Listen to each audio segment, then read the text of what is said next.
ताजनगरी आगरा के खीरागढ़ में उस समय हड़कंप मच गया जब एक मैरिज होम में शादी समारोह का कार्यक्रम चल रहा था, जहां पर 5 से 6 युवक वहां पहुंचे और रंगदारी मांगने लगे। जब विरोध करने पर वहां पर शादी समारोह में मौजूद लोगों ने उन युवकों का विरोध किया तो वहां पर शादी में आई गाड़ियों को बुरी तरह से क्षतिग्रस्त कर दिया। फिलहाल मौके पर थाना खीरागढ़ पुलिस पहुँच गई और युवकों की तलाश शुरू कर दी है। फिलहाल आपको बता दें कि ये तीनों युवक सत्ताधारी पार्टी के कद्दावर नेता के भतीजे बताए जा रहे हैं। आगरा से एलबी न्यूज़ के लिए पुष्पेंद्र शर्मा की रिपोर्ट।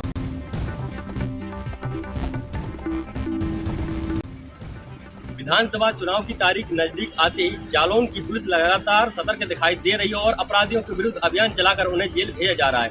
वहीं पुलिस अधीक्षक रवि कुमार व अपर पुलिस अधीक्षक राकेश सिंह के नेतृत्व में लगातार अवैध असला, दारू और अपराधियों के विरुद्ध अभियान चलाकर उन्हें जेल भेजा जा रहा है। वहीं आज 8 और एसओजी और सर्विलांस पुलिस को बड़ी सफलता हाथ लगी है। वहीं अवैध असला फैक्ट्री का भंडा फोड़ करके 2 आरोपियों को जेल भेजा जा रहा है। वहीं पुलिस अधीक्षक रवि कुमार ने पुलिस लाइन औरई में खुलासा करते हुए बताया कि 8 थाना क्षेत्र के एक खेत में अवैध शस्त्र बनाए जा रहे थे। मुखबिर की सूचना पाकर वहां पर पुलिस पहुंची और 2 आरोपियों को गिरफ्तार किया गया। वहीं उनके पास से काफी मात्रा में असला बरामद किए गए हैं।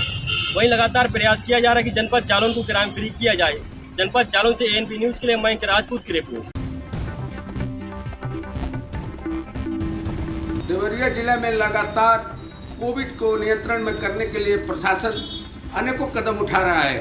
वहीं पर आचार संहिता लगने के बाद और भी व्यवस्थाएं चुस्त की गई हैं। जो चुनाव नजदीक आ रहा है इसलिए प्रशासन यहाँ पे लगातार ऐसे कदम उठा रहा है जिससे कि कोरोना को भी रोक लगाया जाए और चुनाव संपन्न हो।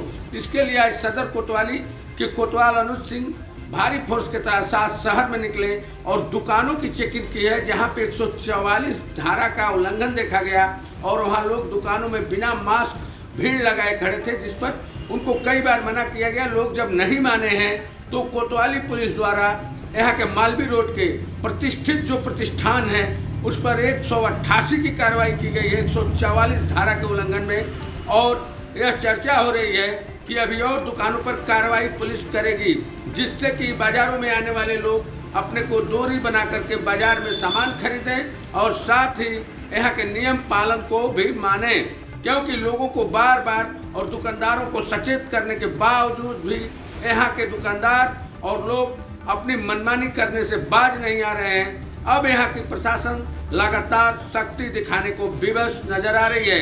इस कार्रवाई के बाद जहां दुकानदारों में हड़कंप है, वही मालवी रोड के इस प्रतिष्ठित जो एक दुकानदार है इसकी भी हौसला काफी टूटते नजर आया और इसी के दुकानों के अगल बगल के दुकानदारों में भी दहशत देखा गया है।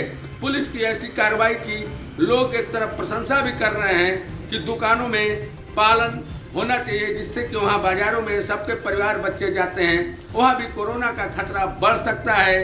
और आचार संहिता का भी उल्लंघन 144 धारे का जिला में लगातार हो रहा है।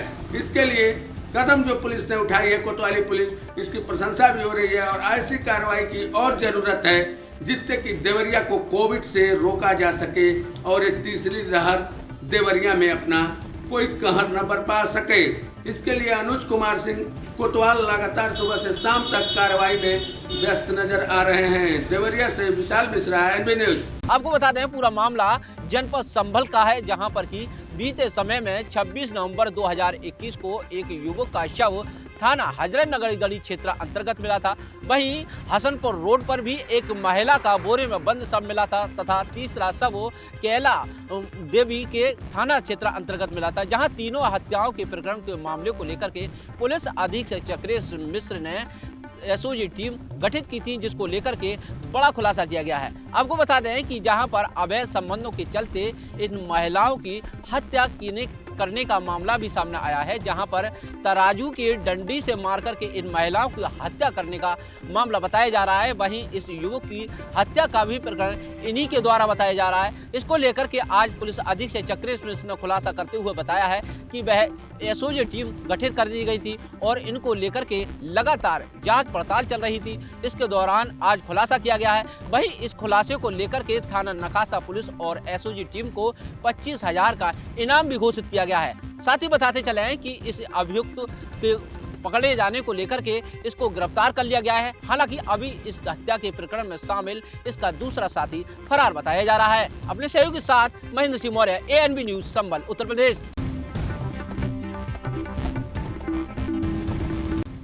गृह मंत्री अमित शाह आज कैराना में पहुंचे, जिनका हेलीकॉप्टर कैराना में स्थित पब्लिक इंटर कॉलेज में बने हेलीपैड पर उतरा, जहां पर गृह मंत्री के आगमन पर कैराना में स्थित भारतीय जनता पार्टी व तमाम पदाधिकारी व कार्यकर्ताओं ने गृह मंत्री के आगमन पर उनका भव्य स्वागत किया और मोदी मोदी व जय श्री राम के नारे भी लगाए। जिसके बाद गृह मंत्री कैराना में स्थित टीचर्स कॉलोनी में पहुंचे, जहां पर वे कई परिवारों से मिले। उसके बाद गृह मंत्री कैराना में स्थित जोड़वा कुआं पर पहुंचे, जहां पर वे पैदल ही चलकर जो परिवार यहां से पलायन कर गया था साधु स्विष्ट वाले, उनके घर पर पैदल ही पहुंचे। रास्ते में गृह मंत्री का स्वागत नगरवासियों ने फूलों की वर्षा कर किया और वहां पर जय श्री राम और मोदी के जय घोष भी लगाए गए। जिसके बाद नगरवासियों में एक उत्साह देखने को मिला। और अगर बात भीड़ की जाए तो गृह मंत्री के साथ में एक काफ़ी भीड़ थी, जिसको लेकर बाजारों के अंदर सिर्फ मोदी मोदी और जय श्री राम के नारे ही गूंज रहे थे। जिसके बाद गृह मंत्री साधु स्विष्ट के परिवार से मिले और जाकर उनसे हालचाल जाना और उनको सुरक्षा का आश्वासन दिया। जिसके बाद उन्होंने परिवार पलायन कर गए थे, उन परिवारों से मिलने के बाद वे फिर शामली पहुंचे, जहां पर उन्होंने भारतीय जनता पार्टी के पदाधिकारी व कार्यकर्ताओं के साथ मुख्य चर्चा की। और बात अगर उनकी आगमन की जाए तो यहाँ पर एक चर्चा का विषय बना रहा। जिसके बाद अगर 2022 के चुनाव की बात की जाए तो कैराना में भाजपा प्रत्याशी मृगांका भी यहाँ मैदान में है। अगर बात यहाँ के चुनाव की जाए तो कहीं ना कहीं भारतीय जनता पार्टी इस चुनाव को लेकर यहाँ पर एक आगमन किया गया। जिसके बाद यहाँ पर जो लोग पलायन कर गए थे उनसे मुलाकात की और उनको सुरक्षा का आश्वासन दिया। सहयोगी कैमरामैन के साथ Deepak Kumar, ANB news, Shamli. Cricket match खेलने से मना करने पर एक युवक ने महिला के सिर पर क्रिकेट बैट से हमला कर दिया। आपको बता दें, यह मामला जो है ललितपुर जनपद के वर्धा चौकी अंतर्गत ग्राम मेनुवार का है, जहां पर एक युवक ने महिला के सिर पर जो है क्रिकेट बैट से हमला कर दिया। इस मामले में आपको बता दें कि सुबह के समय कुछ बच्चे जो है स्कूल के ग्राउंड में क्रिकेट मैच खेल रही थी, तो वहाँ पर कुछ रसोइया जो है स्कूल की साफ सफाई कर रही थी। इस दौरान महिलाओं ने बच्चों को क्रिकेट खेलने से हमला कर दिया। तो वहीं पर मौजूद एक युवक जो है उन्होंने इसका विरोध किया और युवक ने महिलाओं के साथ जमकर गाली गलौज की। साथ ही उस युवक ने एक रसोइया महिला के सिर पर क्रिकेट बैट से हमला कर दिया, जिससे जो महिला है वह तुरंत ही बेहोश हो गई। साथ ही इस दौरान स्थानीय लोगों की मदद से उक्त महिला को वृद्धा सामुदायिक स्वास्थ्य केंद्र में ले जाया गया। तो वहाँ पर जो डॉक्टर थे उन्होंने महिला को जिला चिकित्सालय रेफर कर दिया। तो वही आपको बता दें कि जहाँ क्रिकेट मैच जो है पूरे विश्व में लोकप्रियता की बढ़ रही है, तो वहीं देखिए किस प्रकार से ललितपुर जनपद में एक सरपरी युवक ने महिला के सिर पर क्रिकेट बैट से हमला कर दिया, जिससे जो महिला है गंभीर रूप से घायल हो गई और इसका इलाज जो है जिला अस्पताल में चल रहा है। अब देखना है कि इस मामले में पुलिस द्वारा क्या कार्रवाई की जाती है। ललितपुर जनपद से कैमरा पर्सन के साथ नीतीश कुमार, ANB न्यूज।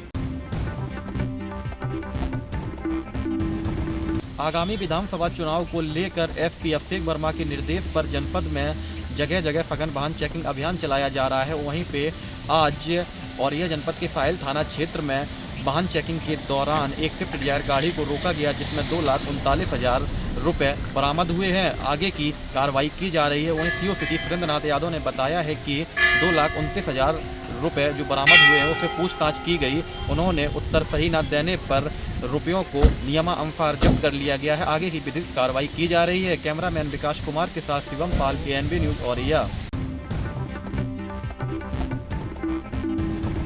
प्रदेश की योगी सरकार और केंद्र की मोदी सरकार विकास के बड़े बड़े दावे करती है, लेकिन उनके दावों की पोल तब खुल जाती है जब रायबरेली जनपद के राही विकासखंड क्षेत्र के रामपुर बघेल गांव के पास नैया नाले पर बना लकड़ी का पुल लोगों के लिए मुसीबत का सबब बन जाता है। आपको बता दें कि रायबरेली गांधी परिवार का गढ़ माना जाता है और ये एक VVIP जिले में शुमार है। रायबरेली से सोनिया गांधी 5वीं बार सांसद हैं, लेकिन उसके बाद भी राही विकासखंड क्षेत्र के रामपुर बघेल गांव के लोगों को अभी तक इस लकड़ी के पुल से निजात नहीं मिल सकी है।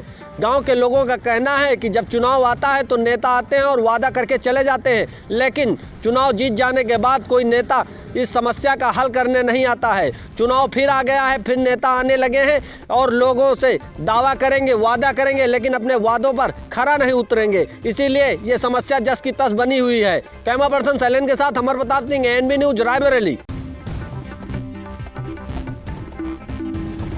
सीतापुर विधानसभा का इलेक्शन में काफ़ी कैंडिडेटों ने अपना फार्म जमा किया था, जिसमें प्रमुखता से भाजपा और सपा के प्रतिद्वंदी नजर आ रहे हैं। कल भाजपा से सीतापुर के 5 विधानसभाओं का टिकट जारी हो गया है, जिसमें पूर्व विधायक मौजूदा वर्तमान के विधायकों के नाम भी आए हैं, जिसमें हरगांव से सुरेश राही, सेवता से ज्ञान तिवारी और मिश्रिक से रामकृष्ण भार्गव, ऐसे करके 5 विधानसभाओं के प्रत्याशी घोषित कर दिए गए हैं। जिसमें सीतापुर जनपद की मिश्रिक विधानसभा ऐसी पड़ती है जहां पर देश आज़ाद होने के बाद में कांग्रेस का सत्ता कायम रहा। कई पंचवर्षीय यहाँ पे कांग्रेस का प्रत्याशी जीतता रहा, जिसके बाद सपा ने यहाँ पर कई पंचवर्षीय विजय हासिल की।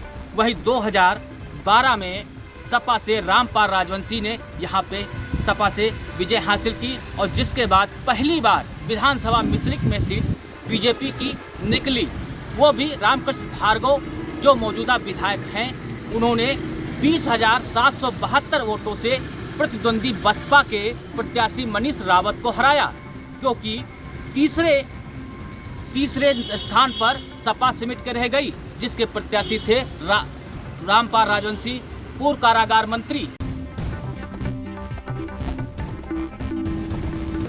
मध्य प्रदेश के रीवा जिले में अपराधियों के हौसले इस हद तक हावी हो चुके हैं कि अभी तक तो वह आम जनता को परेशान करते थे, लेकिन अब वह प्रशासनिक अधिकारियों को भी परेशान करने लगे हैं। जी हां, रीवा जिले के सोहागी थाना अंतर्गत पहाड़ में शुक्रवार और शनिवार की रात तकरीबन 1 बजे पुलिस को यह सूचना मिली कि नेशनल हाईवे 30 पर एक लाल कलर के डिब्बे में बम जैसा सामान रखा हुआ है और बम होने की आशंका व्यक्त की गई। जैसे ही इस बात की जानकारी सोहागी पुलिस को लगी तो सोहागी पुलिस मौके पर पहुंची और रूट को डाइवर्ट कर दी। नेशनल हाईवे 30 से आने जाने वाले वाहनों को बाईपास के रास्ते भेजा जाने लगा और वहां पर आवागमन को बंद कर दिया गया। हालांकि इस बात की जानकारी तत्काल सोहागी पुलिस के द्वारा रीवा मुख्यालय को दी गई और वहां से बीडीएस की टीम को रवाना किया गया। वहीं जैसे ही इस बात की जानकारी वरिष्ठ अधिकारियों को हुई तो वरिष्ठ अधिकारियों के द्वारा घटना स्थल पर भारी पुलिस बल भेज दिया गया।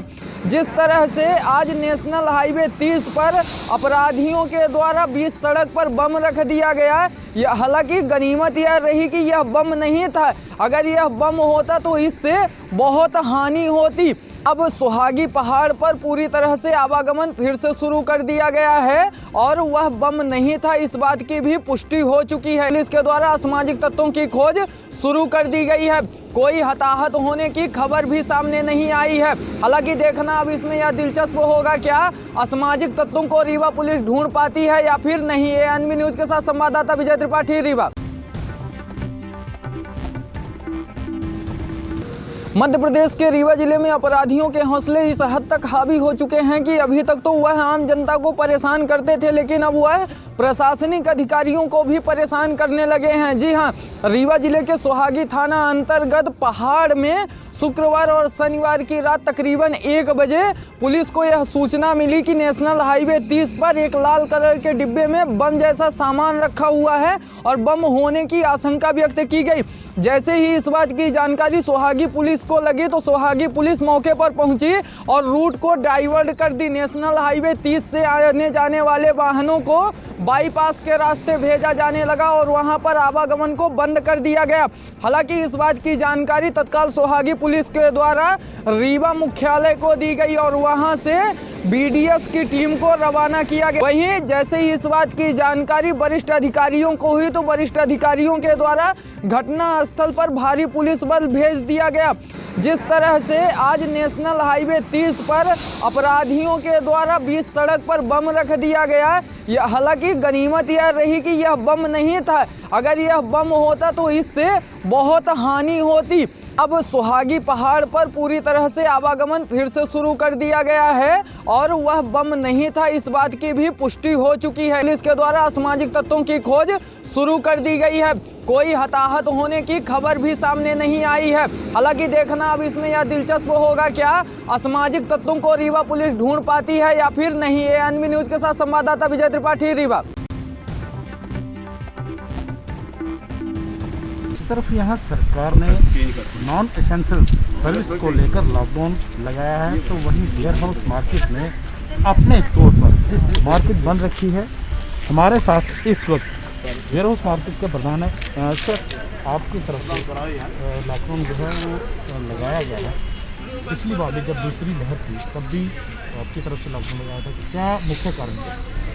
ऐसा है कि जब फर्स्ट वेव आई थी और हमने सेल्फ लॉकडाउन किया था और सेकंड वेव में ही हमने सेल्फ लॉकडाउन किया था।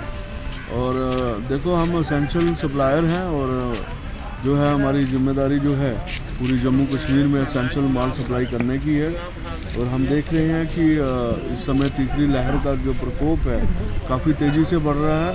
बस मकसद एक ही है, उस लहर को तोड़ना है, ख़त्म करना है और जम्मू के लोगों की जान बचानी है। और जम्मू के लोगों के लिए अगर हमें कुछ करना भी पड़े तो हम करते हैं। और ट्रेडर फेडरेशन हमारी सोशल रिस्पॉन्सिबिलिटी देखते हुए हम जो है सेल्फ लॉकडाउन जो है हमने इम्पोज किया है। सैटरडे संडे को हमारी दुकानें बंद रहेंगी और अब तकरीबन जो है 700 दुकानों के करीब जो है हमारी दुकानें हैं वेयर हाउस नेहरू मार्केट के अंदर। और मैं समझता हूँ नुकसान तो होता है बंद करने से, लेकिन नुकसान से ऊपर उठ के हमने काम करने हैं। और मानवता के ऊपर जब भी दुख आएगा ट्रेडर फेडरेशन हमेशा आगे बढ़ के काम करेगी और मकसद एक ही है, तीसरी लहर को ख़त्म करना। सर, ये ट्रेन आपने शुरू किया सैटरडे संडे की, कितने हफ्तों तक जारी रहेगी? ये 3 हफ्ते तक जारी रहेगी। अगर जो है केसेस में कमी नहीं आएगी तो हम जो है दोबारा रिव्यू करेंगे, लेकिन फिलहाल जो है 3 हफ्तों के लिए हमारा सैटरडे संडे को लॉकडाउन है। खाली वेयर हाउस मार्केट ही बंद है या इसके साथ और भी आपके ट्रेडर्स जो हैं वो जुड़े? बिल्कुल, कनक मंडी हमारे साथ जुड़ा हुआ है और पुरानी मंडी हमारे साथ जुड़ा हुआ है और जितने भी है हमारे एसोसिएशन वो जुड़े हुए हैं। और मैं समझता हूँ मकसद एक ही है, मानवता को बचाना है। और इस समय जो है अब दुख की घड़ी में हम जितनी भी कोशिश करें इनको ख़त्म करें और तीसरी लहर को ख़त्म करें। और मकसद है और बाहर निकले जल्द ही और अपनी इकॉनमी को जो जितनी जल्दी हम बढ़ा सकें उसमें हमारा ट्रेडर्स को फ़ायदा होगा और सरकार को। लोगों से क्या अपील करना चाहिए? लोगों को यही अपील करेंगे कि जो SOPs गवर्नमेंट की निकल रही है उसको पालन करें। जैसे लॉकडाउन निकाला है नॉन एसेंशियल के लिए लोगों को चाहिए कि वो सैटरडे संडे के दिन वो आराम करें और जब भी घर से बाहर निकलते हैं SOPs का पूरा पालन करें। देश में जहां मोदी सरकार ये कहती है कि जवानों का सम्मान करो, ऐसे में हमारे साथ COD के ऑफिसर हैं, आर्मी ऑफिसर हैं। उनको न सिर्फ मुंबई पुलिस द्वारा बल्कि मुंबई महानगर पालिका द्वारा लगातार प्रताड़ित किया जा रहा है, इस तरह की शिकायत उन्होंने दी है। हालांकि मुंबई पुलिस द्वारा कहा गया है कि अगर ज़्यादा परेशान करोगे तो आपके ऊपर तड़ी पार का केस लगाकर अंदर कर दिया जाएगा। इस पूरी जानकारी के साथ हमारे साथ पाटिल जी है। पाटिल जी, सबसे पहले बताइए कि क्या आपकी शिकायत है? सर, मेरी शिकायत है सर, मैं COD में काम करता हूँ, फायर ब्रिगेड में। सर, मेरी शिकायत यह है सर, मेरे घर के सामने एक मकान बन रहा है नया, वो विजय लक्ष्मण भंडारी, सदाशिव लक्ष्मण भंडारी, स्नेहा लक्ष्मण भंडारी, ज्योति लक्ष्मण भंडारी, ज्योति जयवन भंडारी, ये लोग सब मिलकर, प्रवीण केनी, ये लोग सब जन मिलकर सर घर नया RCC का काम कर रहा है। उन लोग को मैं पूछने के लिए गया, थोड़ा जगह छोड़ के करो रास्ता, तो भी उन लोग ने 2 फुट 2.5 फुट रास्ते पे उन लोग ने घर बनाया।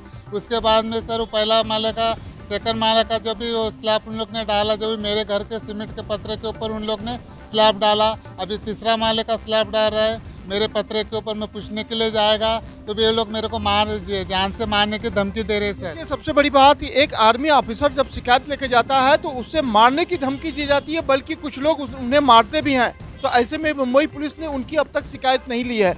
क्या कुछ कहना मुंबई पुलिस का? सर, मैं बोरोली पुलिस स्टेशन में गया था कंप्लेंट देने के लिए, तो कल्याणी पाटिल मेरे को बोलती कि तुम्हारा केस कंप्लेंट नहीं लूँगा, तो भी बोलते तेरे को बोलता मैं चैप्टर केस में बोलता फंसा दूंगा। फिर विशाल झगड़े साहब थे, उन लोग को पास में गया दूसरे दिन तो बोलने के लिए, तो भी बोलता है कि तेरे को चैप्टर केस में फंसा दूंगा बोलता है। ऐसे मेरे को बार बार मैं धमकी दे रही है पुलिस स्टेशन में। मैं बोला उन लोग का जो कंस्ट्रक्शन चालू उन लोग के पास सर परमिशन नहीं है उनके पास राइटिंग में, तो भी वो लोग सर सुनने के लिए तैयार नहीं। उन लोग से कुछ मैनेज उन लोग ने किए है। पाटिल साहब वो लोग धमकी दे रहे हैं कि हम डॉन के आदमी हैं, दाऊद इब्राहिम के आदमी है, और किन किन लोगों का नाम लेकर आपको धमकी दे रहे हैं? मेरे को वो ज्योति का आदमी है, वो जयवन भंडारी उनका लड़का है, कौशिक भंडारी, ज्योति बोलती थे विजय लक्ष्मण भंडारी, सुशील लक्ष्मण भंडारी, सदाशिव लक्ष्मण भंडारी, ये लोग बोलता है हमारा पहुँच दाऊद के पास है, अरुण गवली के पास है, तुम्हारा वो किधर भी हम लोग मर्डर कर सकेंगे बोलते हैं। मुंबई महानगर पालिका ने क्या मदद किया? मुंबई महानगर पालिका में हमने 5-6 बार मैं कंप्लीट किया, वीटी हेड ऑफिस में किया, बोरोली में किया, कांदोली में किया, तो भी उन लोग ने खाली 2 नोटिस निकाला। 2 नोटिस के बारे में भी उन लोग के पास कुछ कार्रवाई नहीं किया। फिर जोड़के मैडम के पास मैं जाता बार बार पूछने के लिए, हरी चौहान के पास मैं जाता बार बार पूछने के लिए। कोर्ट ने आपके उस कंस्ट्रक्शन को स्टे भी दे दिया, उसके बाद भी काम बंद हुआ या नहीं? कोर्ट ने जब 13 जनवरी को उन लोग ने कोर्ट का स्टे दिया, तो भी मैं बीएमसी को मैं जोड़ के मैडम को बताया सर्टिफाइड कॉपी, कोर्ट ने स्टे दिया मैडम। अभी भी उन लोग का डे नाइट काम चालू है मैडम। तो जाहिर तौर पर आप देख सकते हैं कि एक आर्मी ऑफिसर मुंबई